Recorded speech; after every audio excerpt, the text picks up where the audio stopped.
ಬನ್ನಿ ಇವತ್ತು ಜಗತ್ತಿನ ಅತ್ಯಂತ ಫೇಮಸ್ ಪತ್ತೆದಾರಿ ಕಥೆಗಳಲ್ಲಿ ಒಂದಾದ ಒಂದು ಮೈಜುಮನ್ನಿಸುವ ಕೇಸ್ ಬಗ್ಗೆ ಡೀಟೇಲ್ ಆಗಿ ನೋಡೋಣ.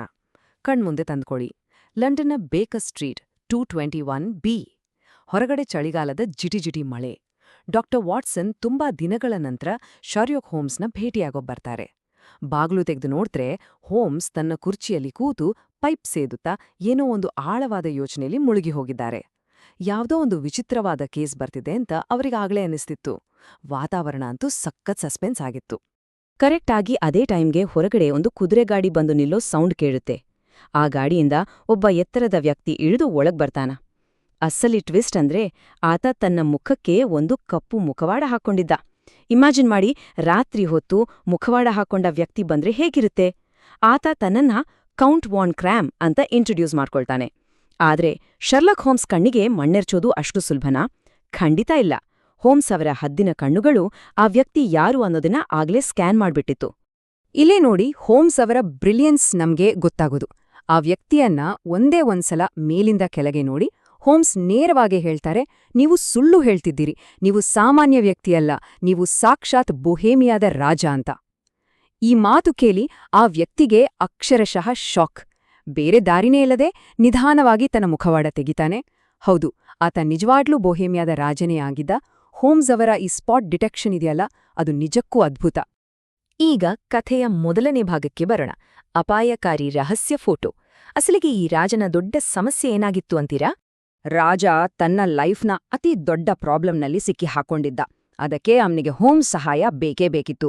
ಮ್ಯಾಟರ್ ಏನಪ್ಪಾ ಅಂದ್ರೆ, ವರ್ಷಗಳ ಹಿಂದೆ ಈ ರಾಜನ್ಗೆ ಐರಿನ್ ಆಡ್ಲರ್ ಅನ್ನೋ ಒಬ್ಬ ಸಖತ್ ಇಂಟೆಲಿಜೆಂಟ್ ಮಹಿಳೆ ಮೇಲೆ ಪ್ರೀತಿಯಾಗಿತ್ತು. ಆ ಟೈಮ್ನಲ್ಲಿ ಅವರಿಬ್ಬರೂ ಒಟ್ಟಿಗೆ ತೆಗೆಸ್ಕೊಂಡಿದ್ದ ಒಂದು ರಹಸ್ಯ ಫೋಟೋ ಈಗ ಐರಿನ್ ಹತ್ರ ಇತ್ತು. ಪ್ರಾಬ್ಲಮ್ ಏನಂದ್ರೆ, ಈಗ ರಾಜ ಬೇರೊಬ್ಬ ರಾಜಕುಮಾರಿಯನ್ನ ಮದ್ವೆಯಾಗೋಕೆ ರೆಡಿಯಾಗಿದ್ದಾನೆ. ಒಂದು ವೇಳೆ ಆ ಹಳೆ ಫೋಟೋ ಏನಾದ್ರೂ ಲೀಕ್ ಆದ್ರೆ ಮುಗೀತು ಕತೆ. ಇಡೀ ಮದುವೆನೇ ಕ್ಯಾನ್ಸಲ್ ಆಗೋ ರಿಸ್ಕ್ ಇತ್ತು. ಅದಕ್ಕೆ ರಾಜ ಯಾವ ಬೆಲೆ ತೆತ್ತಾದ್ರೂ ಸರಿ ಆ ಫೋಟೋ ನನಗೆ ವಾಪಸ್ ಬೇಕೇ ಬೇಕು ಅಂತ ಹೋಮ್ಸ್ ಮುಂದೆ ಬೇಡಿಕೊಳ್ತಾನೆ. ಇದು ಬರೀ ಒಂದು ಫೋಟೋ ಮ್ಯಾಟರ್ ಆಗಿರ್ಲಿಲ್ಲ, ಇಡೀ ಸಾಮ್ರಾಜ್ಯದ ಮಾನಮರ್ಯಾದೆ ಉಳಿಸ್ಕೊಳ್ಳೋ ಪ್ರಶ್ನೆಯಾಗಿತ್ತು. ಮುಂದಿನ ಭಾಗ 2. ಪರಿಪೂರ್ಣ ಬಲೆಯ ಹೆಣೆಯುವಿಕೆ. ಆ ಫೋಟೋನ ವಾಪಸ್ ತರೋಕೆ ಹೋಮ್ಸ್ ಭರ್ಜರಿ ಪ್ಲಾನ್ ಮಾಡ್ತಾರೆ. ರಾಜನ ಟೆನ್ಷನ್ ನೋಡಿದ ತಕ್ಷಣ ಹೋಮ್ಸ್ ಆಕ್ಷನ್ಗೆ ಇಳಿತಾರೆ. ಆದ್ರೆ ಇಲ್ಲಿ ಒಂದು ದೊಡ್ಡ ಪ್ರಶ್ನೆ ಇತ್ತು. ಐರಿನ್ ಅಡ್ಲರ್ ಏನು ಸಾಮಾನ್ಯ ಮಹಿಳೆ ಆಗಿರ್ಲಿಲ್ಲ. ಆಕೆ ಸಿಕ್ಕಾಪಟ್ಟೆ ಶಾರ್ಪ್. ಹೀಗಿರುವಾಗ ಆಕೆಯ ಅತೀ ರಹಸ್ಯವಾದ ವಸ್ತುವನ್ನ ಆಕೆಯೇ ತಾನಾಗಿ ತೆಗೆದು ತೋರಿಸುವ ಹಾಗೆ ಮಾಡೋದು ಹೇಗೆ? ಆಕೆಯನ್ನೇ ನಂಬಿಸಿ ಮೋಸ ಮಾಡೋದು ಹೇಗೆ? ಈ ಒಂದು ಪ್ರಶ್ನೆನೇ ಹೋಮ್ಸ್ ಅವರ ಮುಂದಿನ ಮಾಸ್ಟರ್ ಪ್ಲಾನ್ಗೆ ಒಂದು ರೋಮಾಂಚಕ ಕಿಕ್ ಕೊಡುತ್ತೆ.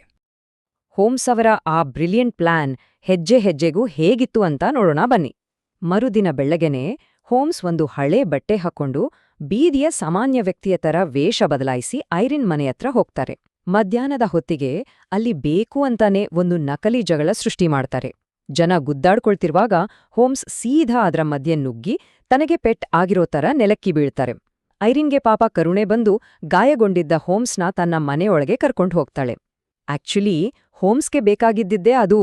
ಆತ ಮನೆಯೊಳಗೆ ಕಾಲಿಟ್ಟ ತಕ್ಷಣ ಮೊದಲೇ ಪ್ಲಾನ್ ಮಾಡಿದ ಹಾಗೆ ಹೊರಗಿದ್ದ ಆತನ ಸಹಚರ ಬೆಂಕಿ ಬೆಂಕಿ ಅಂತ ಜೋರಾಗಿ ಕೂಗೋಕೆ ಶುರು ಮಾಡ್ತಾನೆ. ಈಗ ನೋಡಿ ಮನುಷ್ಯನ ಸೈಕಾಲಜಿ ಹೇಗೆ ಕೆಲಸ ಮಾಡುತ್ತೆ ಅಂತ. ಸಡನ್ನಾಗಿ ಬೆಂಕಿ ಬಿತ್ತು, ಅಪಾಯ ಬಂತು ಅಂದಾಗ ನಾವು ಮೊದ್ಲೇನ್ ಮಾಡ್ತೀವಿ? ನಮ್ಮ ಅತಿ ಬೆಲೆಬಾಳುವ ವಸ್ತು ಎಲ್ಲಿದೆ ಅಂತ ನೋಡಿ ಅದನ್ನ ಕಾಪಾಡ್ಕೊಳ್ಳೋಕೋಡ್ತೀವಲ್ವಾ?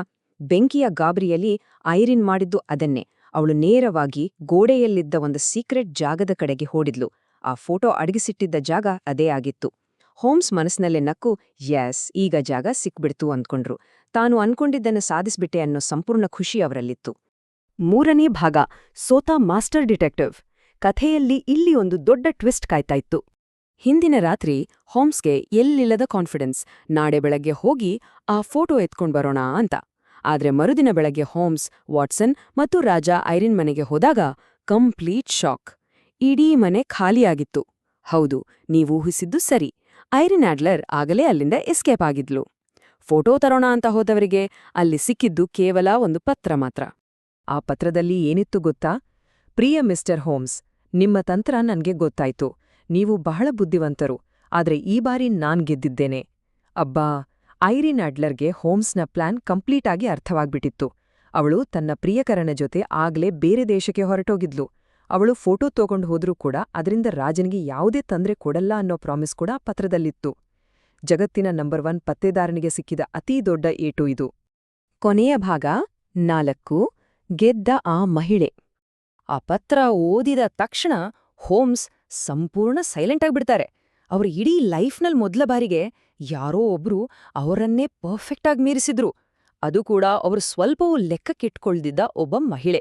ಈ ಸೋಲು ಹೋಮ್ಸ್ ಮನ್ಸಿನ ಮೇಲೆ ಎಷ್ಟರ ಮಟ್ಟಿಗೆ ಪ್ರಭಾವ ಬೀರಿತು ಅಂದ್ರೆ ಆ ದಿನದಿಂದ ಅವರು ಐರಿನ್ ಆಡ್ಲರನ್ನ ಯಾವತ್ತೂ ಸಾಮಾನ್ಯ ಮಹಿಳೆಯಾಗಿ ನೋಡ್ಲೇ ಇಲ್ಲ. ಅವರ ಪಾಲಿಗೆ ಆಕೆ ಕೇವಲ ಐರಿನ್ ಆಗಿರ್ಲಿಲ್ಲ, ಬದಲಾಗಿ ಆ ಮಹಿಳೆ ಅಂದ್ರೆ ದ ವುಮನ್ ಆಗ್ಬಿಟ್ರು. ಜಗತ್ತಿನ ಶ್ರೇಷ್ಠ ಪತ್ತೇದಾರನೇ ಆಕೆಯ ಬುದ್ಧಿವಂತಿಕೆಗೆ ತಲೆಬಾಗಿದ್ದ. ಇದು ಹೋಮ್ಸ್ ಅವರಿಂದ ಆಕೆಗೆ ಸಿಕ್ಕ ಅತಿ ದೊಡ್ಡ ರೆಸ್ಪೆಕ್ಟ್. ಈ ಇಂಟ್ರೆಸ್ಟಿಂಗ್ ವಿಶ್ಲೇಷಣೆಯನ್ನ ಮುಗಿಸು ಮುನ್ನ ನಾವೆಲ್ಲರೂ ಯೋಚನೆ ಮಾಡಬೇಕಾದ ಒಂದು ವಿಷಯ ಇದೆ. ಎದುರಾಳಿಯನ್ನ ಅಂಡರ್ ಎಸ್ಟಿಮೇಟ್ ಮಾಡಿದ ಒಂದೇ ಒಂದು ತಪ್ಪು ಶಾರ್ಲಾಕ್ ಹೋಮ್ಸ್ನಂತಹ ಮಾಸ್ಟರ್ ಮೈಂಡ್ಗೆ ಸೋಲ್ ತಂದುಕೊಡ್ತು. ಹಾಗಾದ್ರೆ ನಮ್ಮ ದಿನನಿತ್ಯದ ಜೀವನದಲ್ಲಿ ನಾವೆಲ್ಲರೂ ನಮ್ಮದೇ ಆದ ಕೆಲವು ಮೈಂಡ್ಸೆಟ್ಗಳಿಂದ ಎಷ್ಟೋ ಜನರನ್ನ, ಅವರ ಸಾಮರ್ಥ್ಯಗಳನ್ನ ಕಡೆಗಣಿಸ್ತಾ ಇರ್ತೀವಿ ಅಲ್ವಾ? ಹಾಗಾದ್ರೆ ನಮ್ಮ ಆಲೋಚನೆಗಳನ್ನೇ ಕಟ್ಟಿ ಹಾಕ್ತಿರುವಂತಹ ಆ ಗುಪ್ತ ಕುರುಡುತನಗಳು ಅಥವಾ ಬ್ಲೈಂಡ್ ಸ್ಪಾಟ್ಗಳು ಯಾವುವು? ಇದ್ರ ಬಗ್ಗೆ ಖಂಡಿತ ಯೋಚನೆ ಮಾಡಿ. ಇದು ಬರೀ ಒಂದು ಕಥೆಯಲ್ಲ, ನಮಗೂ ಒಂದು ಪಾಠ.